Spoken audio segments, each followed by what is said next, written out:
शिक्षकांनो वेळीच सावध व्हा, कारण तुमची पगारवाढ बनावट असू शकते। पुण्यातून असाच एक आर्थिक घोटाळा आता समोर आलाय। एका दलालाने 50 शिक्षकांकडून 17 लाख लुबाडलेत।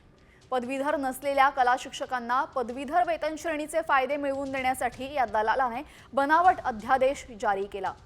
त्यासाठी शालेय शिक्षण आणि क्रीडा विभागाचे अतिरिक्त सचिव प्रवीण मुंढे यांच्या डिजिटल स्वाक्षरीचा वापर त्याने केलेला आहे।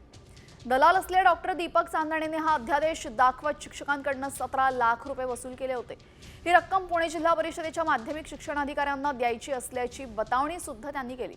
पुणे अँटी करप्शन ब्युरोने या प्रकरणी दलालाला आता बेड्या ठोकल्या आहेत।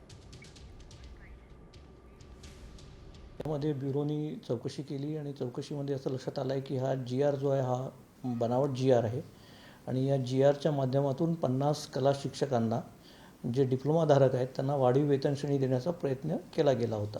आणि तो जो GR ज्या व्यक्तीने बनवला आणि त्याकरता काही त्यांनी पैसेसुद्धा घेतले, त्या व्यक्तीला अँटी करप्शन ब्युरोच्या पुणे युनिटने कालच परवा अटक केलेली आहे।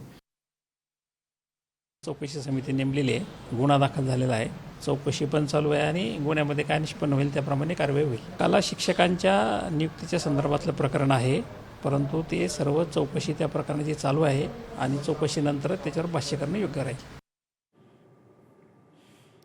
तर दलाल डॉक्टर दीपक चांदणेंना शिक्षक विभागामध्ये ओळख असल्याचं भासवलं। शालेय शिक्षण अतिरिक्त सचिव प्रवीण मुंढेंच्या डिजिटल सहीने बनावट अध्यादेश तयार केला। पदवीधर नसलेल्या 50 कला शिक्षकांना वेतन वाढीचं आमिष दाखवलं। शिक्षणाधिकाऱ्यांच्या बनावट स्वाक्षरीचा आदेश तयार करत 17 लाख गोळा केले। दलालाला बेड्या ठोकल्या आणि आणखीन काही जण सहभागी असल्याचा पोलिसांना संशय आहे।